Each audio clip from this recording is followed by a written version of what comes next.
Hi guys, welcome to Lucky Swings. இன்னைக்கு என்ன video பார்க்குறோம் அப்படின்னு பார்த்தீங்கன்னா ஜாக்ல A2C மாடல். இந்த மிஷின் வந்து பார்த்தீங்கன்னா ஆட்டோமேட்டிக் த்ரெட் ட்ரிம்மிங் மிஷின். நூலை வந்து பார்த்தீங்கன்னா ஆட்டோமேட்டிக்காக தச்சு முடிச்ச பிறகு வெட்டி கொடுத்துரும்.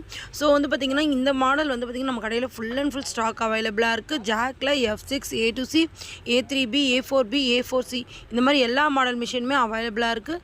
தேவைப்படுறவங்களுக்கு பஜாஜ் ஃபினான்ஸ் இஎம்ஐயில் வேணாலுமே நம்ம மிஷின்ஸ் வந்து கொடுத்துட்ருக்கோம். நியூ கார்டு அப்ளை பண்ணியுமே நம்ம கொடுத்துட்ருக்கோம். தேவைப்படுறவங்க கடையை விசிட் பண்ணியுமே வாங்கிக்கலாம். ஆன்லைன் ஆர்டர்ஸுமே எடுத்துகிட்டு இருக்கோம். தேவைப்படுறவங்களுக்கு ஆன்லைன் ஆர்டர்ஸுமே நீங்கள் எடுத்துக்கலாம். Okay, thank you friends. ஆமாம், ரெண்டு ஒரே பிடிக்கவே செய்யணும், ப்ரெஸ் பண்ணணும். அப்போ தான் முன்னும் போகும். அதை பிடிக்கக்கூடாதுக்கா. பீஸை ஃப்ரீயாக விட்டுட்டு நீங்கள் ரன் பண்ணணும்.